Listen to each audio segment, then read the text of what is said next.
My name is Johnny Crow, and I've got a secret. I've Got a Secret, starring Gary Moore.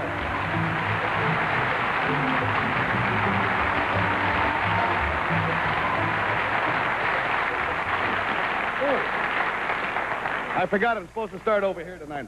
Thank you very, very much, my friends. Good evening and welcome to what is really going to be a quite special edition of I've Got a Secret. The young people who opened our show this evening represent millions of children who are returning to school this week. Now, it's traditional on the first day of school for teachers to ask the kids, what happened to you this summer? And they often get some pretty weird and unusual answers. Now, with that in mind, we have invited these youngsters to our theater tonight to share their summertime experiences with us. So without further ado, let's meet our panel, whose job it will be tonight to cross-examine our young guests. First, there's Bill Cullen and Betsy Palmer, who, by the way, has just been named by Governor Harold Handley of Indiana as a distinguished daughter of Indiana. Really? You hadn't heard? You hadn't heard this? No. Marvelous honor. Well, thank you, Governor Hadley. And Henry Morgan and Bess Myerson, and that's the group.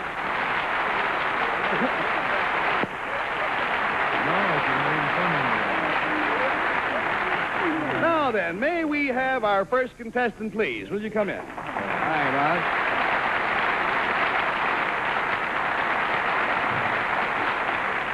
Rod. There we go. Now, first of all, I'm going to ask these young people to tell us just their first names, not your last name. What is your first name? Joseph. Joseph and... Vicky. Vicky and... Roger. And Roger. Well, that's who they are. Now, panel, this has been a memorable summer for all three of these young people. Each of them has a secret for you to guess. We'll show them to you one at a time, starting with Joseph. So, Joseph, will you tell us what happened to you this summer? Again, I didn't get it. There you go.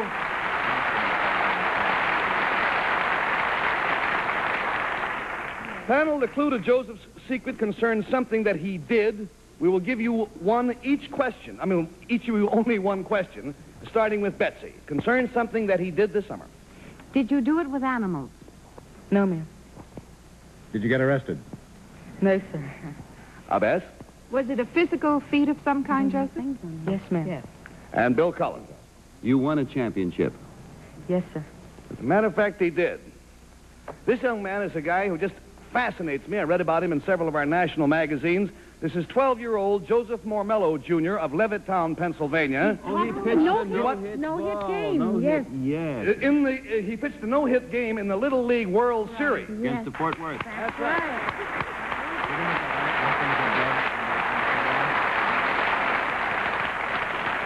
Joe, how long have you been pitching? This is my first year. He was too little to pitch last year, so this is the first time he tried it, and twice during this season he pitched a no-hitter. 2 no-hitters. Yes, Betsy? You know, he's very sneaky, though, because I remembered reading about him and seeing his picture in the paper, and I said, I'm going to remember this because they're going to have him on I've Got a Secret. And you know he's cut his hair, so he looks different. Is that true, Joe? Yes. You see? Oh, let's see. He's thinking every minute, this boy. Now, you played 7 games in the season. What was your record? 7-0. He won 7 and lost none. He also struck out 110 out of 123 batters. How's your batting average, by the way? Pretty good. Pretty good. Just pretty good. He was batting .423. And he also hit a home run in each of his 2 no-hit games. Now, panel, to preserve Joseph's amateur standing, he has asked me to donate his prize money tonight to his favorite charity, which we request we will certainly honor. Thank you very much, Joseph Mormelo, Jr. We're proud of you, my friend.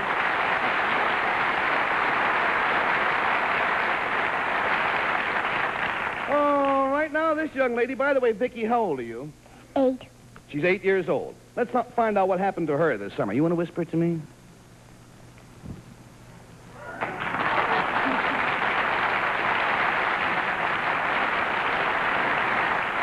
Panel, the clue to Vicky's secret concerns something she learned to do this summer, and we'll play the game the same way, one question for each of you. And we start with Betsy last time. I'll start with Henry.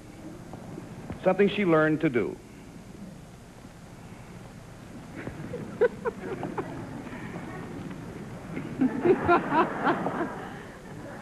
One question, eh? One question. You learned how to be 8 years old. No. She already knew that. Bess? Vicky, was this something like, something concerned with a water sport in the water? No. Bill? Was it something concerned with domestic housekeeping? No. Betsy? Oh. Because I was thinking the way you were. Well, you're not brown at all, so you didn't do it outside. Did you do it inside, something that you would do in the wintertime more than the summertime? But you did it inside this summer. Would you do this more in the winter than the summer necessarily? Not necessarily. Could do it in the winter, too, couldn't you? Mm-hmm. Well, panel, we've blown it. This is 8-year-old Vicky Hixonbaugh of Louisville, Kentucky. Her secret is that this summer she learned to fly an aeroplane. How you like them apples, Bill? She started to learn to fly in July when school stopped and her instructor discovered that she had the flying aptitude, Bill, of an adult. I address my questions to Mr. Cullen because he flies himself. She now has 7 hours in the air and she has made 10 landings. What made you decide to take up flying? Well, I just like airplanes a bunch. A lot. You like airplanes a bunch? Mm-hmm. Do you have a license? No. Why not? Because I'm too young. She's a little bit too young. She's about 8 years too young to get a license. Can you explain to me, now let's suppose that I'm sitting on the ground at the controls of an airplane and I want to take it up in the air. What do I do? What's the first thing I do? Well, you push the throttle in. Push the throttle in, yeah. And then when it reads 80, you pull back on the wheel. When it reads 80 miles per hour, you pull back on the wheel? Mm-hmm. And that does it, huh? Mm-hmm. You see, Bill, what'd you take lessons for? It's so simple. You know, you wait till it reads 80, pull back, and there you go. I want to know what she's flying that you don't take off until 80. The ones I flew, you never even did 80, even in a straight dive. What kind of plane were you flying, honey?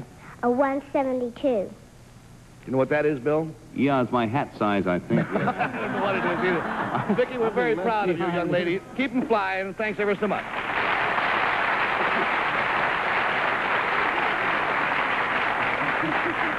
Now then, it's Roger's turn here to tell us what happened to him this summer. Now, Roger, will you whisper your secret to me, please?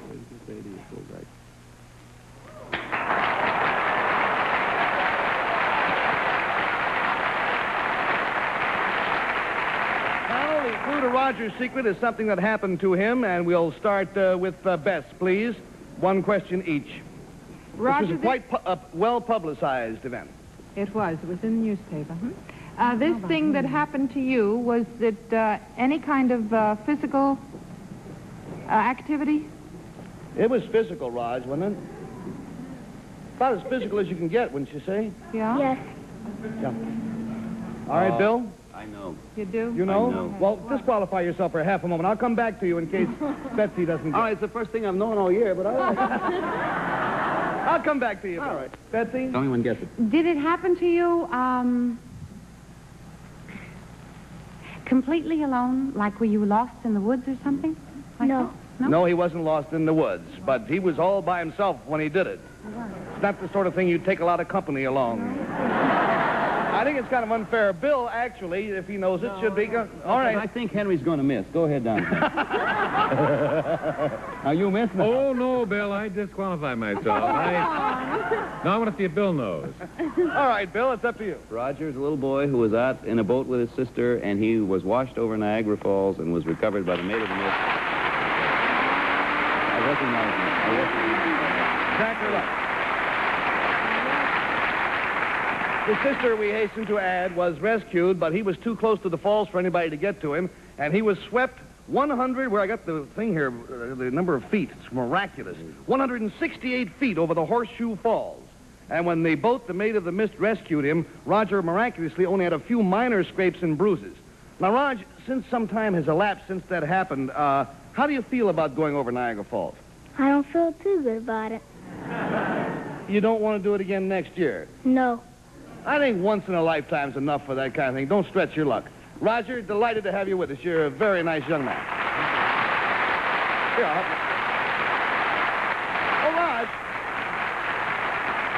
Raj. One small thing I want to check with you. Do you know how to swim? Whenever I went over, I didn't, but now I do. Whenever I went to He land. decided he better learn. That just tickled me. He didn't know when he went over, but now he does. So long, Raj, and thanks an awful lot. Thank you, baby.